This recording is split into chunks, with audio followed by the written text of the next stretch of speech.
In this video, we'll take a look at how you can repair your Windows 10 installation in the event you have problems when powering on your computer. If you find yourself in this position, then not to worry, as you can repair this in command prompt. If you've ever run a check disk and it's frozen at certain stages, then this fix can help.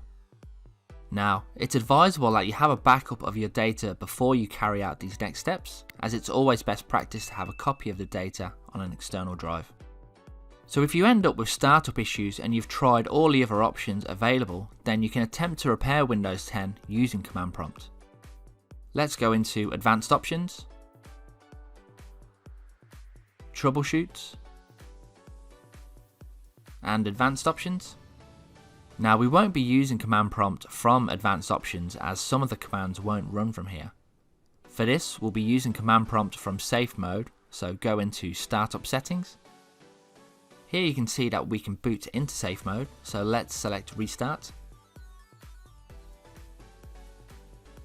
When it boots into startup settings, you can see that you have 3 safe mode options. Safe mode will start Windows with the absolute minimum drivers and services that are possible to start the operating system. Safe mode with networking will also load the minimum drivers and services, but also loads the network drivers, which allows access to the internet or other computers on your network. Safe mode with command prompts is the same as safe mode, apart from it doesn't load the GUI and goes straight into command prompt by default. This is a good option to choose if you've had issues with the taskbar, start screen or desktop in safe mode. We're going to select option 4 to enable safe mode. Then log in with your accounts. Now we're in safe mode. You can see this by looking at the 4 corners where it says safe mode, and it also gives the Windows build details at the top of the screen. So let's go ahead and open command prompt and run as administrator. Once in command prompt, we're going to use the Deployment Image Servicing and Management tool, or DISM as it's known, to repair the Windows image. The first command we're going to run is DISM /online /cleanup -image /check health. This will check the image to see whether any corruption has been detected and will report whether the image is healthy, repairable or non-repairable. That's come back with no component store corruption detected, so that's good. Next type in DISM /online /cleanup -image /scan health. This will scan the image to check for corruption. Again, no corruption detected and the operation completed successfully. Next type in the following command: DISM /online /cleanup -image /restore health. Now this will go ahead and run a repair on any files that it's detected as being corrupt. Now the repair process can take a while, so you just need to be patient with it. Now I've sped the process up, and after 6 minutes my repair got stuck at 54.3%. This was like this for over 40 minutes, and the reason it's stuck is it's most likely having problems repairing one of the files from the local repair source. From this point, I just pressed the Ctrl+C keys to cancel a scan. Like I said, be patient, and if it stays on a certain percentage for a while, let it continue and try and repair. A lot of people may cancel after a few minutes, but that would be a mistake. Now each PC is different, but I would say 30 to 40 minutes would be an acceptable amount of time to cancel if it's stuck at a particular step or percentage, and just move on to the next step if you encounter the same issue here as me. After I pressed the Ctrl+C keys, it continued to run up to 100%, and as you can see, it told me the repair was successful. However, to be sure, we'll use another command to confirm this. So go ahead and type in the following command: DISM /online /cleanup -image /restore health /source :ESD :E /sources /install.esd :1 /limit access. Here we're still using the / restore health command again, but we're not relying on Windows repairing this from local files. We're going to point it to a USB that I have connected which has a copy of the Windows installation files on it. Make sure you select the correct drive letter you have on your computer for this. In the command mine is the E drive, but yours could be different. So you can see the location of the file here called install.esd, and I'll just show you the USB I have connected which has these files on it. An ESD file is a compressed and encrypted file that contains a full copy of the Windows 10 operating system. If you don't have a copy of the Windows 10 installation media, you'll need to download this from another computer by searching for Windows 10 download. Click on the download Windows 10 disk image ISO file link. Scroll down and select the download tool now, which downloads the media creation tool.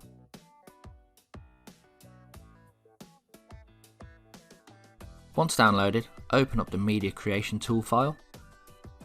This will go ahead and prepare the download of Windows 10. Select accept.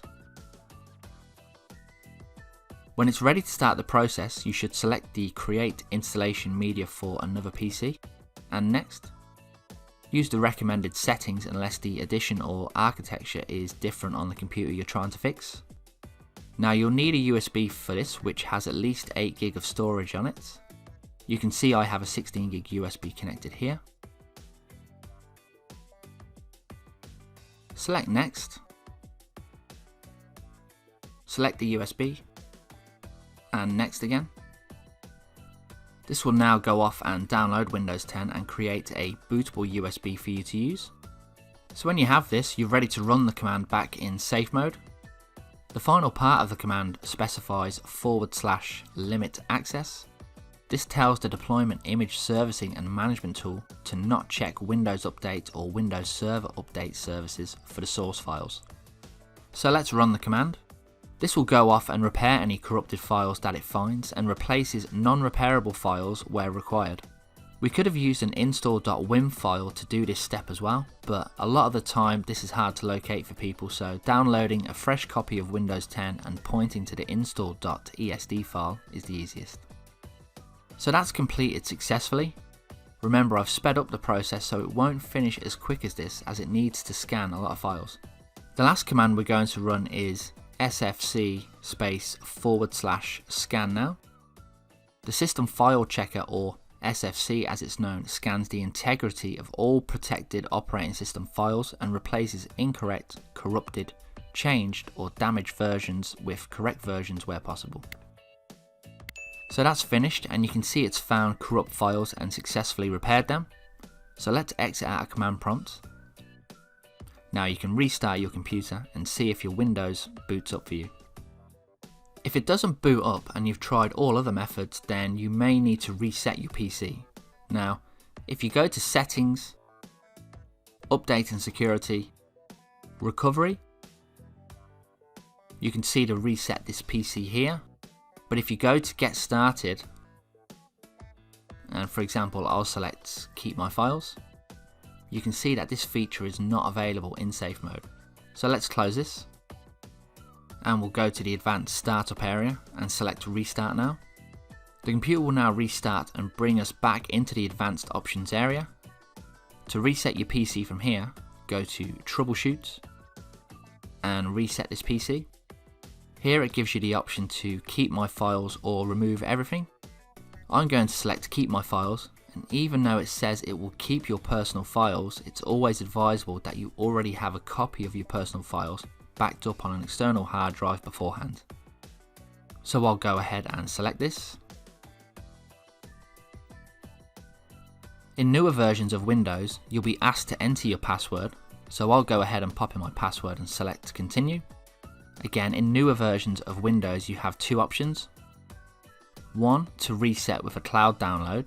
This will go ahead and download the files from Microsoft to reset your computer. Or two, where it will reset your PC using local Windows files that you already have on your computer. I'll select this option. Now before it starts the reset, it tells you exactly what's going to happen during this process. It will change your settings back to their defaults. It will keep your personal files. It will reinstall Windows from this device, and it will remove all apps and programs that didn't come with this PC. So let's select Reset. This will go ahead and begin the process of resetting your PC. Now this process may take a while, and in my case it took nearly an hour to run, but this will vary as each computer is different. The computer will also restart a few times as well when it's installing the operating system. So once the process is finished, you can now log back in with your account and you'll see the reset has been successful. A report will be on the desktop which will show all the applications that were removed during the process. You can see I only had a couple of apps installed on this machine, and these can easily be installed again. Your data will be left where it was originally, and you can change the default screen resolution by right clicking on the desktop and selecting Display Settings, and change this to a resolution that suits your screen. So I hope you found this useful. Thanks for watching, and don't forget to leave a like on this video and subscribe for more tutorials.